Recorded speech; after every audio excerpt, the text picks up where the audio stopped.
왜 수요가 없어서 떨어진다고 하는 거예요? 지금 그런 분이 전혀 아닌데.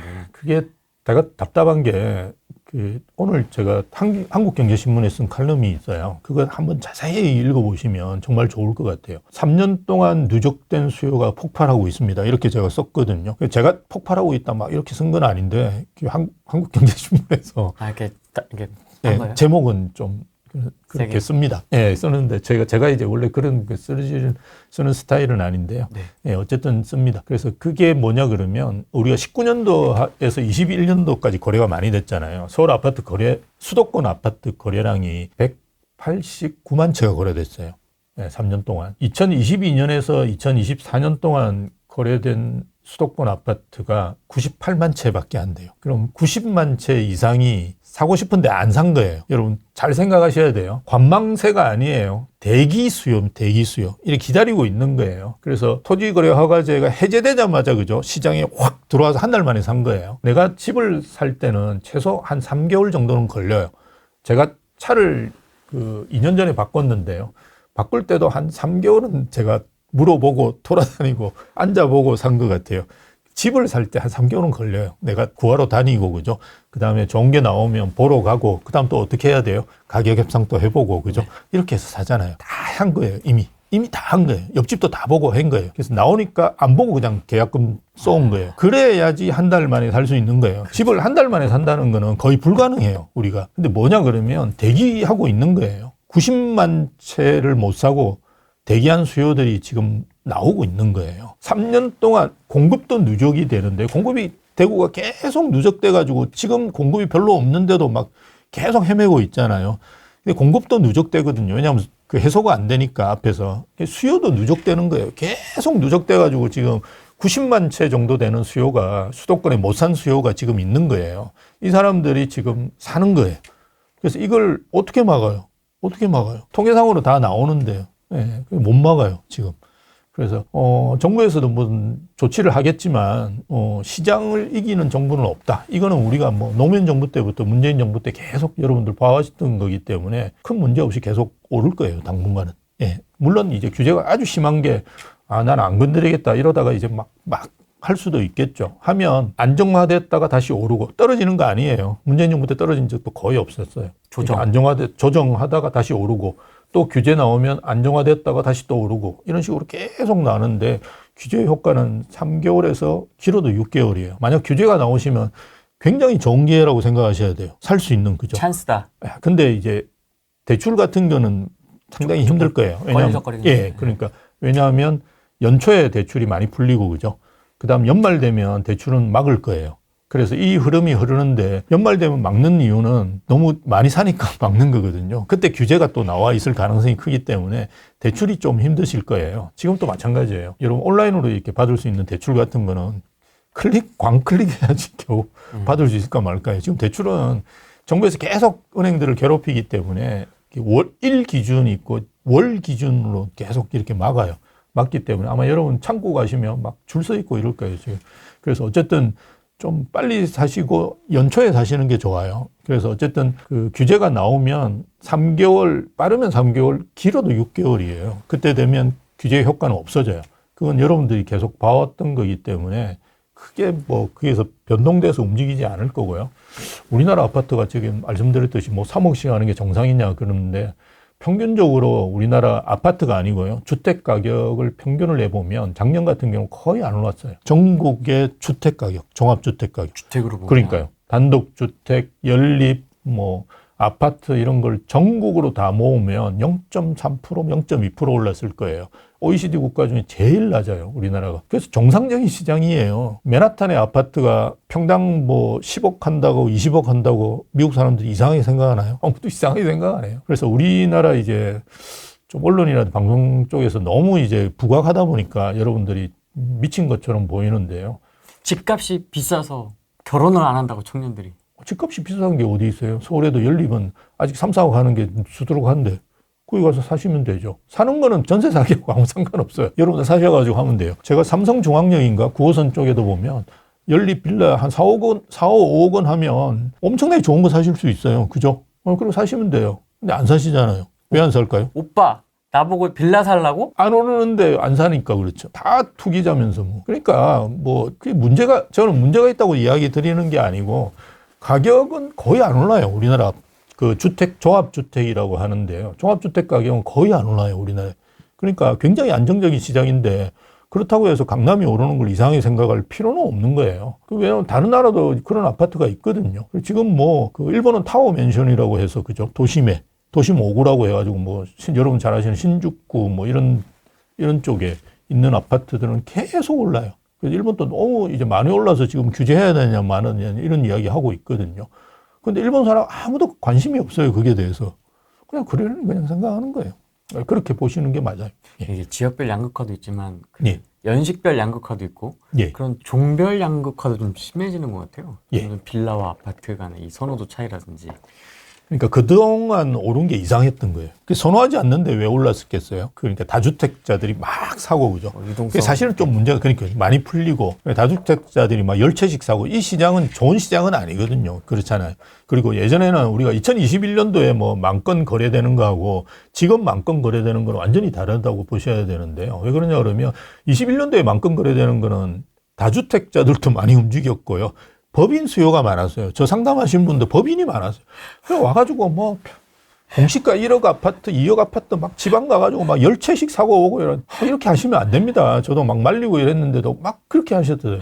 이 세금 안 나오는데요. 1,000만 원이면 1,000만 원이면 한 채 사는데요. 1억 가지고 그걸 10채씩 막 사셨잖아요. 이런 수요로 인해서 만호가 거래된 거예요. 근데 지금은 전혀 그런 시장이 아니고요. 대부분이 이제 실거주 수요예요. 최근에 이제 갭이 좀 늘긴 했어요. 갭으로 사시는 분들이 늘긴 했는데 지금은 들어가서 살려고 하는 분들이 제일 많아요. 이런 수요로 10,000건. 지금 오늘 오다가 제가 보니까 오늘자 기준으로 보면 그죠? 7,000건이 5월 달에 넘었어요. 아직 뭐 저희가 한 15일 정도 남았잖아요. 그죠? 그러면 한 8,000건, 9,000건 되겠죠. 이미 10,000건 한번 뚫었고. 그죠? 그래서 제가 계산해 보니까 작년은 그 1월에서 4월까지 거래된 게 보니까 한 3,600건인가 평균적으로 거래됐었어요. 근데 이번은 거의 한 6,500건씩 이렇게 거래됐거든요. 그래서 평균적으로 한 5, 6천 건 거래되면 정상적인 시장으로 이제 가고 있는 거예요. 그래서 지금은 거의 정상적인 시장으로 가고 있다라고 보시는 게 맞아요. 저는 뭐 이렇게 거래 많이 되는 거는 좋은 현상이고요. 이걸 좀 그러니까 이재명 우리 정부에서 좀 참으면 저는 그냥 대출 안 해주고 이러면 또 하반기에 좀 주춤하거든요. 그래서 뭐 그렇게 갈 건데, 그리고 최소한도로 뭐 투기과열지구 이런 거 지정하는 거는 뭐 마포 성동이나 과천 정도만 지정하고 그냥 넘어가고 이러면 괜찮거든요. 일단 대출 쪼이면 거래가 잘 안 되니까요. 그래서 넘어가고 뭐 이렇게 하면 좋을 것 같은데, 또 말도 안 되는 국토보유세 이런 거 만들어내고 이러면 정말 시장이 왜곡돼가지고 어마어마하게 많이 오를 수도 있어요. 적당히 가야 되는데, 그게 이제 정치인들이 어떻게 하느냐 이런 게 저는 참 큰 문제라고 봐요. 오세훈 시장께서도 한 달 정도 참고는 못 참았잖아요. 도저히. 저는 한 3개월 참았더라면 안정됐을 거라고 봐요. 시장은 왜 그렇게 많이 오르느냐. 왜곡된 시장이 그게 정상화되는 과정이지 오르는 걸로 생각하시면 안 되거든요. 그래서 왜곡된 시장이 정상화될 때는 뭔가 나쁜 영향도 있거든요. 그걸 참아야 되는데 정치인들이 참기가 정말 힘들어요. 왜냐하면 대부분 포퓰리스트거든요. 뉴스가 막 쏟아지거든요. 그러니까 계속 하면 고삐 풀린 집값 해가지고. 그러니까 뭐하노 이런 이야기 계속 나오고요. 뭐하노.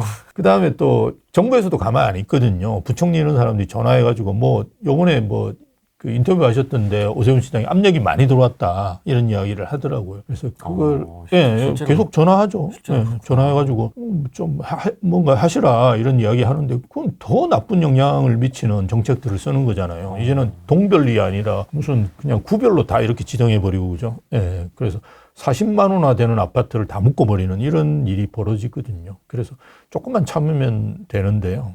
조금만 참으면 정상화됩니다, 시장. 문재인 정부 때를 계속 떠올려 보면 하반기에 주요 규제들이 많이 나왔던 것 같아요, 대책들이. 그렇죠. 617, 710, 913, 1216, 8.2 대책. 8.2 다 이렇게 후반기에 한 번씩 규제가 나와서 이번에도 이제 뭔가 가을 되기 전에 하나 뭐가 나오지 않을까 싶긴 합니다. 그렇죠. 저도 그게 걱정되는데요. 이게 또 추석 전에 대부분 나오거든요. 그래서 8달, 9월달 요때 이제 많이 나오니까 그게 왜 그러냐면 상반기에 이제 많이 오르니까요. 그리고 은행들이 대출 영업 같은 거 많이 하거든요. 그러면 그렇게 오르게 돼 있어요. 반복되는 것 같아요. 계속 반복되죠. 네, 잠잠했다가 상반기에 또 풀리고. 네, 맞습니다. 그래서 그런 패턴들을 잘 보시고 좀 내가 산다 그러면 좀 주춤할 때 사시는 게 좋거든요. 왜냐하면 가격 협상도 되고 그리고 급하게 팔아야 될 사람도 있거든요. 내년 뭐 양도세 중과로 넘어간다 그러면 내년 초반에 파셔야 되는 분들이 계시잖아요. 제가 이제 상담한 분 중에도 내년 초반에 팔아야 되는 분들이 계세요. 근데 지금 오르는 거 보니까 못 팔겠는 거예요. 그러니까 이거 가지고 있다가 한 몇 억 더 오르면 내년 초에 이제 파시겠다는 거거든요. 그럼 내년 초에는 뭐 어떻게 해야 돼요? 무조건 팔아야 돼요. 못 팔면 이제 뭐 마포나 성동 이런 데는 투기관리주로 지정된다. 이러면 양도세 중과로 넘어가거든요. 여러분 투기관리대로 지정 안 되면 양도세 중과는 안 받습니다. 그래서 투기관리로 지정되는 거와 양도세 중과하고는 같이 이렇게 보셔야 되는데요. 내년에 무조건 팔아야 되잖아요. 그때는 이제 좋은 가격에 살 수 있는 거죠. 그래서 주춤할 때 사셔야 돼요, 무조건. 막 오를 때 덩달아 이렇게 사시고 이러는 거는 뭐 할 수 없어 사시는 거기 때문에 저희도 이제 추천드리고 하는데요. 주춤할 때 사셔야 돼요, 무조건. 예. 그래서 하반기에 대부분 사시는 게 좋은데 또 주춤하면 더 떨어지는 거 아닌가라고 해서 못 사시고 이렇게 하니까 문재인 정부 때 계속 못 사신 거죠. 그래서 아마 그런 고민을 좀 하실 것 같아요. 그럼 지금이냐, 아니면 아무튼 뭐가 나올 것 같긴 한데, 누구누구는 합니다 이랬으니까 뭔가 규제가 나올 것 같긴 한데, 그때 이후에 조금 멈칫하면 그때 살까 엄청 고민하실 것 같은데요? 지금보다 올라 있을 거예요. 절대가 자체가? 절대가 자체가 지금보다는 올라 있을 거예요. 여러분 뭐 주거선호지역 같은 경우 올해 사시면 주거선호지역은 사시는 게 맞고요. 근데 아니고 내가 외곽 사신다 그러면 좀 여유는 있죠. 그죠? 주거선호지역 오르고 그다음 외곽이 오르는 거니까. 그래서 외곽 사시고 뭐 수도권 사시고 이러는 거는 뭐 오래 안 사시고 그죠? 아니면 올해 말에 사시도 괜찮을 거고요. 그건 뭐 주춤한 상태고 주춤할 수밖에 없는 게 은행에서 대출을 안 해줍니다. 그러면 그리고 지금 이제 그 우대금리 같은 걸 적용을 거의 안 하거든요. 가상금리를 지금 올리는 게 아니고요. 가상금리는 그냥 이게 정부에서 통제하는 게 가상금리를 통제합니다. 그래서 우대금리를 지금 적용하지 않는 걸로 알고 있어요. 근데 어쨌든 3% 지금 후반대 정도에 아마 빌리실 수 있을 거거든요. 그래서 이것도 제가 예전에 후라이 TV 나와가지고 3% 후반대 되면 의미가 있다 이런 말씀을 드렸는데요. 이게 중반대로 가고 이러면 정말 정부에서도 잡기 힘들어요. 근데 계속 그렇게 할 수가 없거든요. 왜냐하면 지금 한 2번은 더 떨어질 거라고 예상하고 있잖아요. 그럼 2%대 되잖아요. 그럼 은행에서는 이제 3% 초반대로 해야 돼요. 3% 초반대면 이제 정말 다른 세상이 벌어질 수도 있거든요. 딱 체감상 3% 초반이면 할 만한데? 2024년도에 확 들어왔을 때가 3% 초반대였어요. 근데 지금 그때에 비해서 아마 올해 연말 정도 되면 1.5%포인트 기준금리가 더 떨어져 있는 상태예요. 그런데 계속 이렇게 막을 수는 없거든요. 그럼 또 무슨 이야기 나오겠어요? 은행만 배불린다. 이거 되게 싫어하거든요. 민주당 정부에서. 기업들 돈 버는 거 정말 싫어해요. 민주당 정부에서. 기업들 돈 버는 거, 돈 벌어서 내부 유보 해놓고 이랬더니만 내부 유보 하는 데 대해서 세금 매기겠다는 정책까지 나온 정부예요. 이야기 나왔다가. 배당 그러니까, 촉진제? 그러니까요. 그 이야기가 예전에 여러분 찾아보시면 그걸 이렇게 할 거다라고 이야기 나올 거예요. 그래서 은행도 사실 거의 정부에서 손아귀에 쥐고 있잖아요. 맞습니다. 그런 상태인데 계속 그냥 은행에서 돈 버는 거 가만 안 둘까요? 그냥 쉽지는 않아요. 그러면 3% 초반대 나오고 이러면 정말 이제 시장의 수요가 확 더 들어오겠죠. 저는 내년 초반 되면 거의 3% 초반대 될 거라고 봐요. 예, 그러면 정말 지금 또 이런 상태인데, 아주 그래서 정말 내년 초반까지는 정말 사셔야 되지 않을까. 뭘 하더라도 외곽도 이제 내년 초반 정도에는 사시는 게 좋지 않을까.